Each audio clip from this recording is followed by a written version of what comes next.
The Xbox platform has stood out among its competitors by offering more powerful hardware and a suite of unique exclusives over its 20-year series of consoles and recently expanding to PC and mobile. Exclusives are changing rapidly in the industry, with PlayStation seeking out the PC gaming market and blurring the lines of what it means to have platform-exclusive games.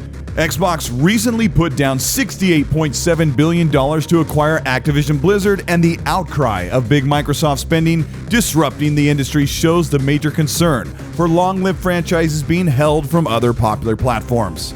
Now the very word exclusive is dissolving away, and Xbox stunned the gaming community with a new announcement that will change how we look at games on console forever.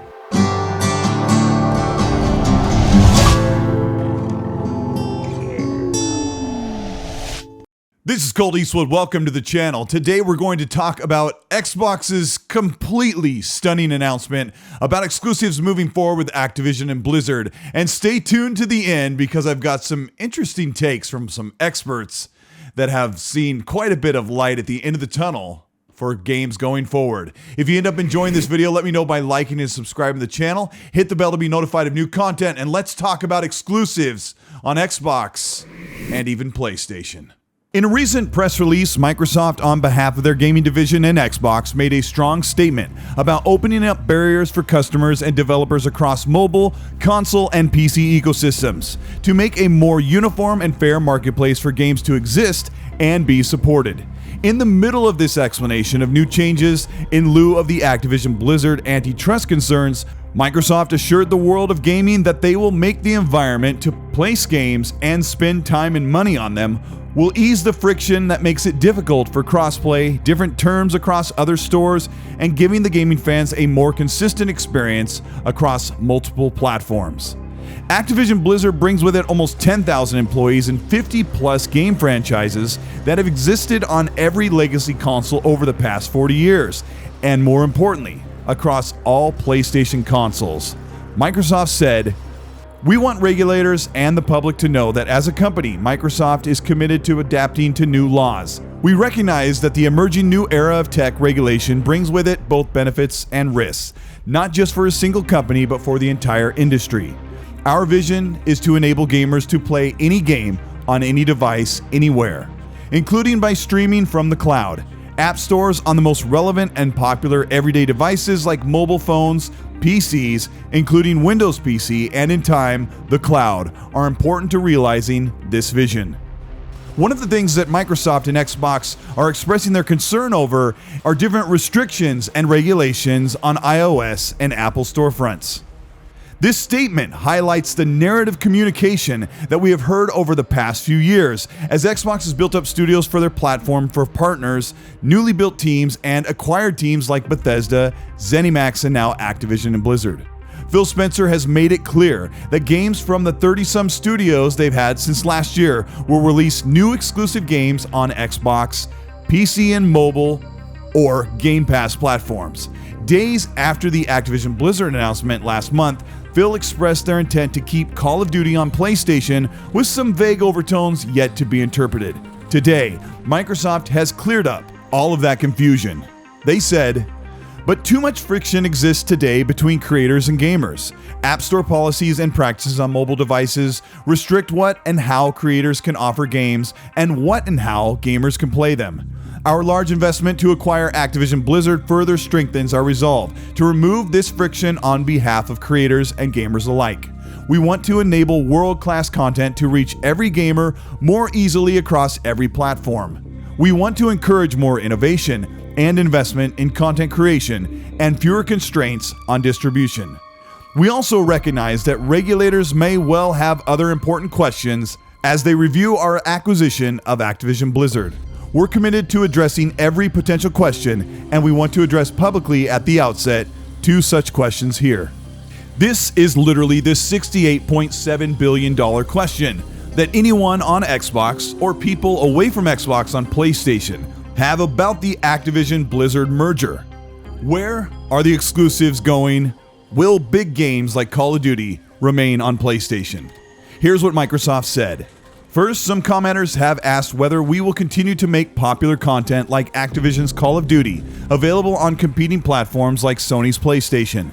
The obvious concern is that Microsoft could make this title available exclusively on the Xbox console, undermining opportunities for Sony PlayStation users.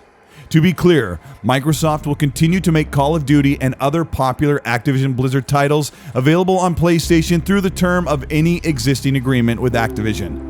And we have committed to Sony that we will also make them available on PlayStation beyond the existing agreement and into the future so that Sony fans can continue to enjoy the games they love. We are also interested in taking similar steps to support Nintendo's successful platform. We believe this is the right thing for the industry, for gamers, and for our business." Close quote. This means that all existing licensing and marketing agreements on PlayStation for Call of Duty or any other unknown Activision or Blizzard releases will remain intact on PlayStation consoles. This is something we've known for a few weeks. Some may argue that this only applies to the major online service-based multiplayer games like Overwatch 2 and Call of Duty, Diablo 4, or a new World of Warcraft. This statement means every single new game from Activision Blizzard going forward, just as PlayStation acquired Bungie to keep all future games multi-platform. This is an unprecedented move led by Xbox and Microsoft to quite literally dissolve away major exclusives, holding consumers from playing on one device. We are amidst a changing market where even PlayStation is aggressively pressing for multi-platform releases across PlayStation and PC. The major exception, not covered by the statement franchises they love, is that new IPs developed by Activision and Blizzard under the Xbox gaming umbrella can be fully exclusive to the Xbox platform while serving the antitrust issues of taking games away from PlayStation that have always existed there. This is totally different from Bethesda, as legacy existing games will remain, but new iterations such as Fallout 5, Elder Scrolls 6 will be exclusive only to Xbox. But what does this mean for Xbox's own franchises? The exclusivity of Bethesda games, Xbox's flagship titles like Halo, Gears, Forza, Fable, Perfect Dark, and many more that have been owned by Xbox before this statement today will remain exclusive to all platforms where Game Pass exists. And no, Game Pass will not exist on PlayStation anytime soon, as devs would not be asked to port PlayStation versions of games of dozens of exclusive titles. Microsoft clarified, "Second, some may ask why today's principles do not apply immediately and wholesale to the current Xbox console store.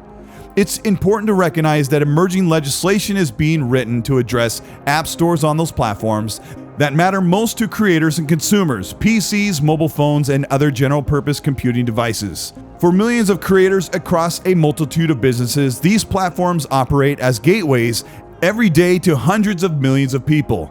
These platforms have become essential to our daily work and personal lives. Creators cannot succeed without access to them. Emerging legislation is not being written for specialized computing devices, like gaming consoles, for good reasons. Gaming consoles, specifically, are sold to gamers at a loss to establish a robust and viable ecosystem for game developers. The costs are recovered later through revenue earned in the dedicated console store. We're dedicated to the constant change a demanding world not only requires but deserves. In our view, this is all part of the future and we embrace it." Close quote. For fans of Xbox waiting for a robust lineup of exclusive content to make up for that long Xbox One generation of very few exclusive games, this is difficult news, especially after seeing the communication for dozens of new games being exclusive from new studios and acquisitions for Xbox Game Studios over the past 4 years. There are two levels of exclusive content for Xbox going forward. One are the Xbox Game Studio team's games that are being developed in-house, and two, the Xbox Global Publishing arm being commissioned to exclusive franchises for Xbox going forward. It is a very strange time with major arms races for PlayStation and Xbox to retain publishers and studios that could be devoured by Tencent, Amazon, and Google to make sure that these long-lived franchises remain on platforms where the majority of gaming consumers live, on traditional console and PC via Steam and Windows. Xbox is literally changing the landscape of exclusive content, and by pushing the industry to adopt more universal consumer-friendly storefronts and ecosystems, some things may change in strange ways, but in the end, they remove the barriers and the friction that have held back the industry of console to a niche market that can be so much bigger. This is Colteastwood. Thank you so much for checking out this video. When this news broke, I was completely shocked. I was surprised. And of course, my first reaction is, what are you doing, Microsoft? What's going on? Like, this is something that Xbox needed. A bunch of unique exclusives. You just spent $7 billion to bring games to PlayStation? Well, not quite. There's quite a bit more to it. I talked to some experts behind the scenes about what's going on with Xbox. They believe that this is solely about Call of Duty and possibly Overwatch. But things like Diablo and existing major franchises, even with online connectivity and online player bases, will remain an exclusive feature on Xbox and Xbox Game Pass. But we'll have to wait and see what's going on. And I also believe that this is not an antitrust or regulatory bone they're throwing to them to make sure that they get this passed. And as Satya Nadella, the CEO of Microsoft, said about a week ago, they're not worried about getting regulatory approval for this acquisition. If you ended up enjoying this video and learned something, please let me know by liking and subscribing to the channel. Hit the bell to be notified of new content. Anyone who wants to further support the Colteastwood channel, they can do that by joining the channel membership below, or you can join the Patreon. Either of those get you early access to videos and get you entered into monthly merch giveaways for shirts like this that need to be updated because there's a bunch of characters here and Activision Blizzard will bring a bunch more to Xbox. But I want to know what you think about Microsoft's communication here about exclusives. Is this just Call of Duty and Overwatch? Is it even bigger? Is this really changing how the industry is going to be looking at exclusives and where we'll be able to play our games? Let me know in the comments section. There'll be some crazy, fierce arguments. But please, as always, remember, be nice.